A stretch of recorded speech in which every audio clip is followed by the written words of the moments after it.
নমস্কার বন্ধুরা, শান্তি রান্নাঘরে সবাইকে স্বাগত। আজকে চলে এসেছি আবারও একটি হেলদি টিফিন রেসিপি নিয়ে। এই রেসিপিটি বাচ্চা থেকে বড় সবাইকেই দেওয়া যাবে। এই রেসিপিটির নাম সিন্ধি কোকি। এটি গুজরাটের একটি স্পেশাল রেসিপি। এই রেসিপিটি বানাতে কী কী লাগছে চলুন তাহলে দেখে নিই। এই রেসিপিটি বানানোর জন্য প্রথমেই লাগবে আটা। এখানে আমি 1.5 কাপ পরিমাণে আটা নিয়েছি।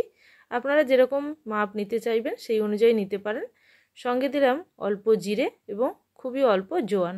জোয়ানটাকে হাতের সাহায্যে এরকম কিছুটা দোলে বা মশলে নিয়ে তারপরে দিতে হবে। তার মধ্যে দিচ্ছি কিছুটা লঙ্কার গুঁড়ো এবং কিছুটা হলুদের গুঁড়ো। এরপর দিয়ে দিলাম পরিমাণ মতো লবণ। তারপরে এটাকে ভালো মতন মিক্স করে নেব। এরপর এর মধ্যে আরও কিছু উপকরণ যাবে, যেমন এর মধ্যে আমি দিয়ে দেব বেশ কিছুটা পরিমাণে পেঁয়াজের কুচি। পেঁয়াজের কুচিটা একেবারে ছোট বা একেবারে কুচি করে নিতে হবে। এখানে আমি 3 টেবিল স্পুন মতন পেঁয়াজের কুচি দিলাম। এবার এটাও খুব ভালো করে মেখে নেব। এরপর দেব ঘি। এখানে প্রায় 3 টেবিল স্পুন মতন ঘি লাগবে। এবার খুব ভালো মতন ঘি এবং সমস্ত উপকরণগুলোকে একসঙ্গে মেখে নেব। এখানে আপনাদের কাছে যদি ধনেপাতা বা কাসুরি মেথি থাকে সেটাও দেওয়া যেতে পারে। এরপরে সমস্ত উপকরণগুলোকে খুব ভালো করে হাত দিয়ে এইভাবে মেখে নিলাম। দেখুন এইভাবে কিন্তু ভালো মতন ময়ম হয়েছে কিনা দেখার জন্য হাতের মুঠি করে দেখে নিলাম। খুব ভালো মতন ময়ম হয়েছে। এরপরে আবারও খুব ভালো মতন হাতের সাহায্যে মাখার পরে অল্প অল্প জল দিয়ে এটাকে একেবারে একটি মণ্ডর মতন রেডি করতে হবে। তবে আটার রুটি যেভাবে বানাই সেরকম কিন্তু ডো বানাতে হবে না। এখানে শুধুমাত্র ভালো মতন বাইন্ডিং হয়ে গেলেই এটি রেডি হয়ে যাবে। এটা বানাতে 2 থেকে 3 মিনিটের মধ্যেই কিন্তু এটা রেডি হয়ে যায়। এইভাবে হাতের সাহায্যে অল্প অল্প করে জল দিয়ে ভালো মতন মেখে শুধুমাত্র আটা এবং সমস্ত কিছুকে একসঙ্গে একটা ডোয়ের মতন রেডি করে নিতে হবে। আর এই ডোটা খুব বেশি নরম হবে না। যেহেতু এখানে পেঁয়াজ এবং লবণ আছে তাই খুব সাবধানে অল্প অল্প করে জল দিয়ে এটাকে এইভাবে একটা মণ্ডর আকারে বানিয়ে নিতে হবে। দেখতে হবে সমস্ত আটার মিশ্রণটা যেন একেবারে একসঙ্গে এইভাবে একটা মণ্ডর আকারে রেডি হয়ে যায়। দেখুন এইভাবে কিন্তু একটা টাইট ডো বানিয়ে নিয়েছি। হাতের সাহায্যে এইভাবে প্রথমে ডোটা বানিয়ে নিয়ে তারপরে একটি রোলের মতন করে নিতে হবে। এরপরে এর মধ্য থেকে এইভাবে গোলা বানিয়ে নিতে হবে। এখানে একটু বড় সাইজের গোলা বানাতে হবে, কারণ এই কোকি একটু মোটা সাইজের বেলা হয়। তাই একটু মোটা যেহেতু থাকবে তাই খুব বেশি পাতলা বানালে এটা কিন্তু ভেঙে যেতে পারে। তাই এরকম বড় বড় মণ্ডর আকারে বানিয়ে নিয়েছি। এখানে আমি যে পরিমাণ আটা নিয়েছিলাম তা থেকে 4টে এরকম গোলা রেডি হয়েছে। এবার গোলাগুলোকে হাতের সাহায্যে এইভাবে কিন্তু একটু চ্যাপ্টা করে নিতে হবে। এটি হয়তো দেখে আপনারা বলতে পারেন এটা আর স্পেশাল কি, কিন্তু এটা যেহেতু পরোটার মতন দেখতে লাগলেও এটার স্পেশালিটি এখানেই যে এটা যখন বানানো হয় তার আগেই কিন্তু হালকা এটাকে তাওয়ার মধ্যে সেঁকে নিতে হয়।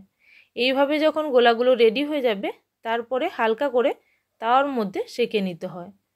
আমরা সাধারণত যেটা করি আগে বেলি তারপরে সেঁকি, এটা কিন্তু না, এটা অল্প সেঁকে নিতে হবে এরকম গরম তাওয়ার মধ্যে দিয়ে। তবে খুব বেশি নয়, ওই কয়েক সেকেন্ড রেখে দিতে হবে। দুটোর দিকে যখন হোয়াইট কালারের একটা আস্তরণ আসবে তখন কিন্তু নামিয়ে নিতে হবে। দেখুন গ্যাসের ফ্লেম স্লো করে এইভাবে এক পিঠ উল্টে আর এক পিঠ এইভাবে কিন্তু কিছুটা সেঁকে নিচ্ছি। দেখুন ওপর থেকে এরকম সাদা একটা আস্তরণ আসবে তখনই কিন্তু এটাকে নামিয়ে নিতে হবে। এই অবস্থায় কিন্তু একেবারেই বেশি ভাজা যাবে না, তাহলে আর বেলনি চাকতিতে বেলা যাবে না, তখন ফেটে যেতে পারে। তাই এই অবস্থায় এই যে মণ্ডগুলো আমি নামিয়ে নিচ্ছি। মণ্ডগুলো নামিয়ে নেওয়ার পরে এগুলোকে আবার বেলনি চাকতির সাহায্যে বেলে নেব। এখানে যেহেতু বেশ অনেকটা পরিমাণে ঘি দেওয়া আছে তাই আশা করি বেলার সময় এটাতে কোনো রকম আটকে যাবে না। তবুও আমি এই বেলনির মধ্যে কিছুটা ঘি মাখিয়ে নিয়েছিলাম যাতে বেলার সময় এটাতে লেগে না যায়।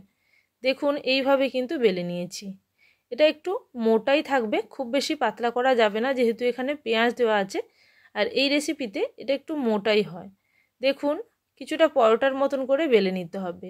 তবে আমি যতটা পেরেছি এখানে পাতলা বেলার চেষ্টা করেছি। এইভাবে কিন্তু বেলে নিয়ে তারপরে আমি তাওয়ার মধ্যে দিয়ে দিলাম। গ্যাসের ফ্লেম স্লো রেখে এটাকে উলটপালট করে ভেজে নিতে হবে। খুব বেশি হাই ফ্লেমে ভাজা যাবে না, যেহেতু এটা একটু মোটা গোছের হয়, তাই এর মধ্যে এরকম ছোট ছোট ফুটো করে দিতে হবে। চাইলে আপনারা বেলার সময় ছুরির সাহায্যে করে দিতে পারেন, আর তা না হলে এইভাবে খুন্তির সাহায্যেও ছোট ছোট ফুটো করে দেওয়া যেতে পারে। এতে খুব তাড়াতাড়ি ভাজা হয়ে যায় আর ভেতরে কাঁচা ভাব থাকবে না। এর মধ্যেই একটা যেহেতু একটু বেশি সময় নিয়ে ভাজা হবে, তাই আমি আরেকটাও বেলে দেখিয়ে দিচ্ছি। দেখুন এইভাবে কিন্তু বেলে নিতে হবে। এর বিশেষত্ব এটাই, এর সাইডগুলো কিন্তু খুব বেশি একেবারে সার্কেল মতন হবে না, একটু দেখুন রাফলি কিন্তু সাইডগুলো হবে। এতে কোনো রকম অসুবিধা নেই, এটাই বিশেষত্ব। দেখুন এইভাবে আমি আরও একটা বেলে নিয়েছি। সাইডের অংশগুলো দেখতেই পাচ্ছেন একটু আনইভেন আছে, এরকমই কিন্তু থাকবে। এদিকে আমার পরোটাটা বা কোকিটা কিন্তু ভাজা হয়ে গেছে কিছুটা। এরপরে আমি অল্প মতন ঘি দিয়ে দিলাম ওপর থেকে। ঘিয়ের পরিমাপটা আপনারা নিজেদের ইচ্ছে মতন দেবেন, যদি চান দেবেন, না চাইলে নাও দিতে পারেন।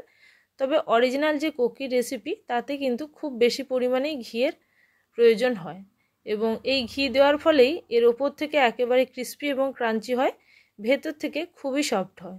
দেখুন দেখতেই পাচ্ছেন কতটা ক্রিস্পি হয়েছে ওপর থেকে, এবং ভেতর থেকেও কিন্তু খুবই সফট হয়েছে। এইভাবে আমি প্রত্যেকটা কোকি বানিয়ে নেব। এখানে আমি খুব বেশি বানাইনি, আমার ছেলের জন্যই বানিয়েছিলাম, 4টে বানিয়েছি। আপনারা চাইলে বেশি পরিমাণে বানিয়ে সবার সঙ্গে শেয়ার করতে পারেন। রেসিপিটি কিন্তু খুবই ভালো হয়, চা বা কফির সঙ্গে কিন্তু এটাও সার্ভ করা যেতে পারে। এছাড়া এটাকে কিছুটা আচার এবং দইয়ের সঙ্গেও সার্ভ করা যায়। এখন আরও একটা আমি ভেজে নিচ্ছি। দেখুন এইভাবে প্রথমে অল্প সেঁকে নিয়ে তারপরে আমি কিছুটা ঘি দিয়ে এটাকে ভেজে নিচ্ছি। একইভাবে আমি সমস্তগুলো ভেজে নেব। প্রত্যেকটা ভাজা হয়ে গেলে তারপরে আমি এরকম প্লেটের মধ্যে নামিয়ে রেখে দিচ্ছি। এটা গরম গরম পরিবেশন করলেই খেতে খুবই ভালো লাগে। এখানে আমি অল্প দই এবং সঙ্গে অল্প আচার দিয়ে সার্ভ করছি। এখানে আমি গুজরাটি চুন্দা আচারটার সঙ্গে সার্ভ করছি। আপনারা চাইলে যে কোনো আচার দিয়ে সার্ভ করতে পারেন।